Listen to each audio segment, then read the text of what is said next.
Hello and welcome to. We're going to take a look around the Islands of Adventure side of the Harry Potter section known as Hogsmeade. Now this is just a short and sweet tour of all the different bits and pieces you can go inside. It is completely different on this side than it is to the Universal Studios side, which has the huge diagonal alley and it has the Gringotts Bank and everything like that. Whereas this does have a good selection of sweets and things. I think the other side has more of the ice cream. So this is just a super short, sweet tour. You'll understand why the video is so short in a minute, because the second we get back outside of this amazing sweet shop, you will just see how busy this place is. But we do a full, almost like a full loop, and we do get into some of the one shops and different bits and pieces like that. So we do our best to take and soak in absolutely everything.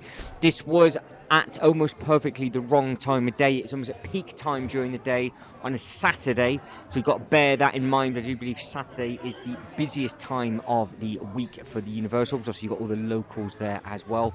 So I did manage to be there for all week, and I just thought at the very, very last day before I got on the plane to fly back, I'll just film some of the shops, and I just hit Hogsmeade at completely the wrong time, whereas the other side of the park at the Universal Studios was really, really quiet. So when that video pops up, take a look at that one, and you see the traffic difference between the two parks, and it does very much depend on the time of day and everything like that. So if you have a multi-hop park pass ticket, where if you can get from one side of the park to the other nice and simple, and if you wanted to avoid the absolute chaos and carnage, you can do easily. Now what you got to remember is this is the side that has the massive Hagrid's motorbike ride as well, so this side is always going to be busy. But take a look at this, it was rammed, so you have to try and walk through all of those people to get to the next section.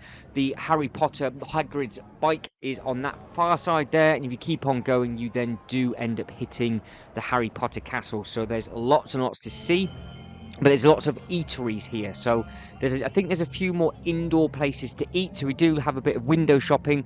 We go all the way up, we turn back round, and then we will come back down again. But I think we actually need, there's only 2, maybe 3 places on this side of the park to shop in on this side. And like I said, all of the main shopping that we'll have a look at is actually on the other side of the sort of theme park, in a completely different theme park. That is over in Universal Studios, whereas we are in Islands of Adventure, and they are connected together by the amazing train. So you can jump on the train, but again you need a park pass ticket for that, because a lot of these windows, as you can see, there'll be a lot of people with wands, so you can see all of those people there pointing their wand at the window.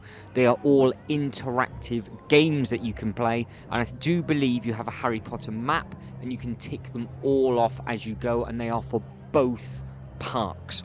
So you can just tuck into that. So that is why people are here for so long, because there is so much to do. But we will get inside another store and just see all the different merchandise. So this side you do have some little bits and pieces with regards to what you can buy for the wands, and then there is plenty of merchandise. But this is very much going to be a case of blink and you miss, pause it if you need to, just because like I said, it is absolutely ramsacked. I did not want to get in anybody's way, but the atmosphere at the same time was also very, very good. But because this was so busy, I then did go over to the Jurassic Park section and got straight on the massive roller coaster just over there. So that was super easy. So if for some reason it's very, very busy at this bit, you might be very, very lucky and get on one of the other larger rides like the Hulk or the Jurassic Park ride, no problem whatsoever. But you can see you can get your own name printed on the back of the different t-shirts if you wanted to. So they do custom printing.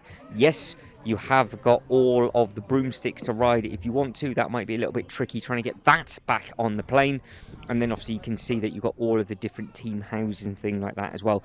Now there are multiple hotel videos available. Now luckily enough, in my hotel they had a lot of the Harry Potter bits and pieces in there, with regards to like the hoodies and things like that. But some of the more sort of accessory type bits and pieces they did not have. Now there are lots and lots of different stores to soak in and have a look at, and the other video from the other side in the other theme park will be much longer than this, just because the stores are much bigger and there's a lot more to soak in. But at least this gives you a rough understanding of where everything is and just how busy it can get on certain days. But things like this, for example, these will not be in the hotels, I don't believe.